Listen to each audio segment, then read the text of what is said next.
we're looking at influential lawmakers in powerful positions whose family members actually lobby Congress. Over $1 million a year on tickets to sporting events and concerts and whatnot at all the venues. $1 million? Yeah.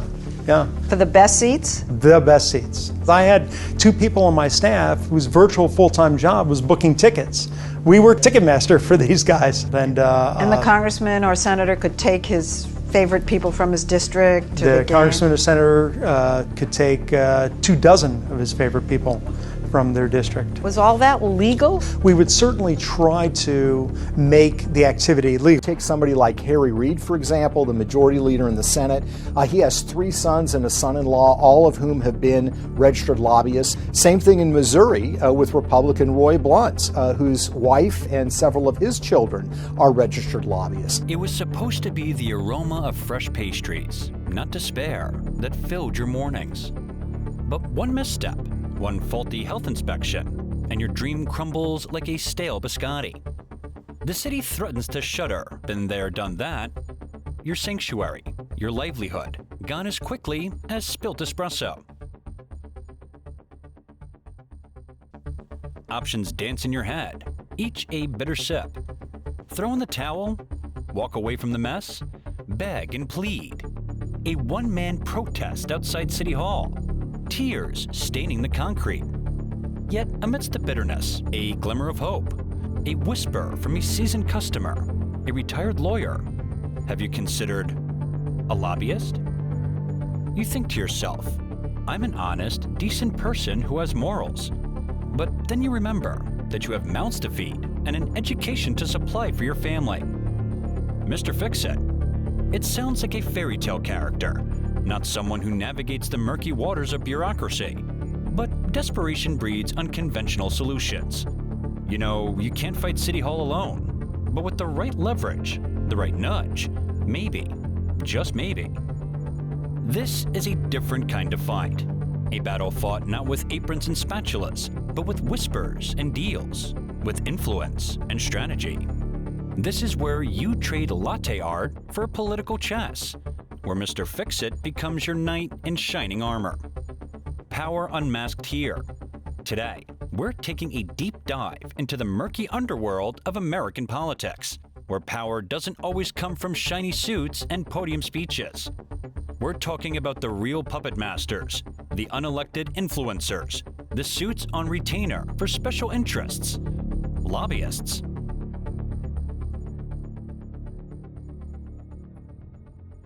All right, y'all ready for a history lesson with more twists than a pretzel dipped in drama?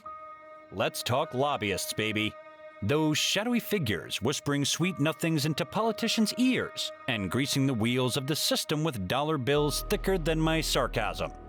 Brace yourselves, cause we're diving into the Hall of Fame, the Mount Lobbymore of scandals that shook the world. Big Oil Bonanza.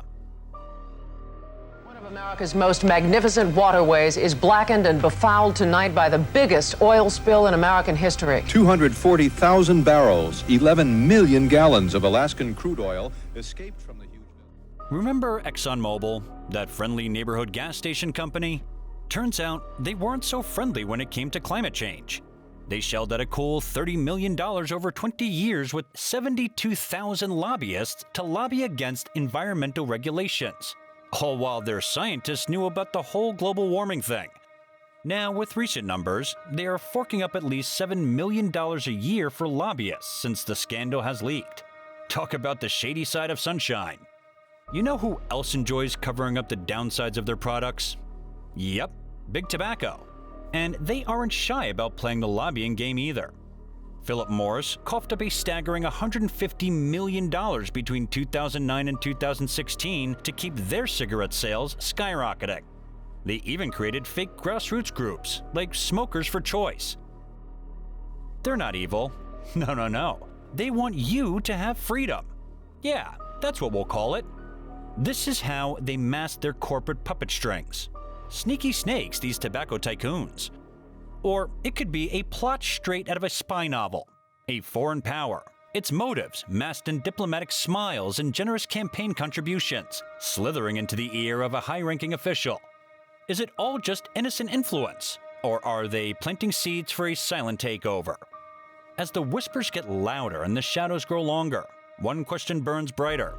Who truly pulls the strings in this political puppet show? And the plot thickens. But listen up. This isn't just a walk down memory lane. This is a call to action. These are just a few examples of the lobbying game gone right. And there's plenty more where that came from. We gotta stay vigilant, keep our eyes peeled, and call out these power players when they start whispering sweet nothings about deregulation and corporate greed. You know, for our own good. Wink, wink. Remember, knowledge is power, and we've got your back. So keep watching, keep asking questions, and let's rewrite the ending of this lobbying story, one exposed scandal at a time.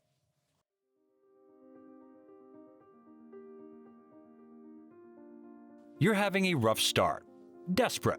Lost in a maze of power suits and three-letter acronyms. But here's the key. Find the right lobbyist. Not some high-priced shark, but someone who believes in your cause. Someone who sees the heart and soul in that latte foam art. Someone like Mr. Fix-It. Now, lobbying ain't about throwing cash around. It's about leverage, about finding the right currency. And in your case, that currency wasn't money. It was art. Your passion poured onto a canvas. Remember that masterpiece hanging on the wall? That wasn't just decoration. It was a bargaining chip. Mr. Fix-It, he worked his magic. Not with bribes, but with stories. He told the senator about your dream, about the community been there, done that build, about the latte art therapy sessions for stressed out students. And you know what? That, my friend, is step 3. Weave your narrative. Tug at heartstrings. Make them see that your issue isn't just a statistic. It's a human story. And just like that, the tide turns. The closure notice goes up in smoke, replaced by a new lease on life. Lobbying, done right, is about using your voice, not your wallet.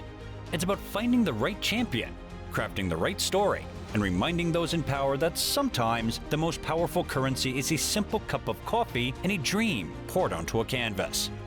Now, here's the cherry on top of this Sunday of corruption. The cozy little game of musical chairs between government and lobbying firms. Politicians retire, wink wink, and suddenly, voila! They're lobbying for the very industries they used to regulate. Talk about insider knowledge and greased palms. It's enough to make you question if democracy is just another fancy word for legal bribery.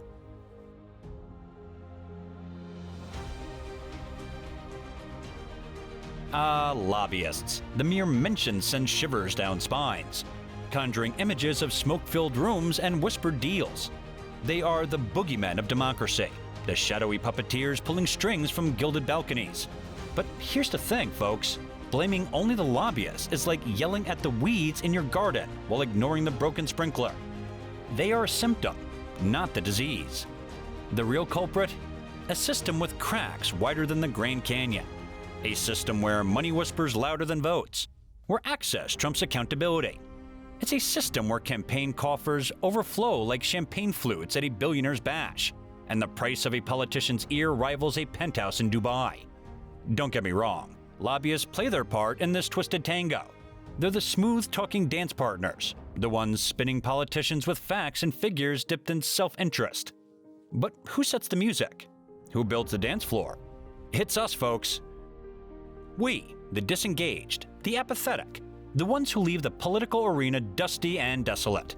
We build the system with our silence, our shrugs, our politics are boring sighs. And the lobbyists, they just waltz in, serenade a politician with promise of votes and dollars, and voila, our future is waltzed away in a 3-piece suit. But guess what? We can change the music, rebuild the dance floor. We can flood the political arena with our voices, our demands, our refusal to be silent bystanders. We can hold our elected officials accountable, break the power of special interests, and reclaim the power that's rightfully ours.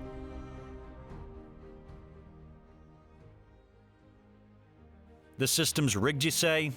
Lobbyists hold all the cards. Not so fast, friends.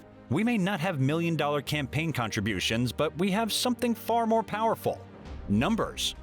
Together, we can be the whale in the political pond, not the plankton they ignore. What if we pooled our resources, our collective pennies, and hired our own champion? Not a shadowy figure whispering deals, but a loud, proud advocate for Main Street, for the everyday heroes who make this country tick. We call it the People's Advocate. This advocate won't play dirty, but they'll play smart. They'll use data, research, and the power of our collective stories to make our voices heard in the halls of power. They'll remind politicians that behind every statistic, there's a face, a family, a dream worth fighting for. Every dollar, every dime, every latte money contribution fuels this movement. It's not about buying influence. It's about creating a collective voice that cannot be ignored. We're not storming the castle. We're building our own, one brick at a time, with stories, with passion, with the sheer weight of numbers. Maybe we can't change the entire game, but we can sure as hell play it to our advantage. We can demand policies that benefit us, not big corporations. We can hold politicians accountable, not let them be puppets to special interests. We can show them the true power of the people, united, funded, and ready to fight for a better future. So, there you have it. The not-so-secret world of lobbyists, where power whispers in the shadows, and democracy takes a back seat to special interests. But remember, we're not powerless.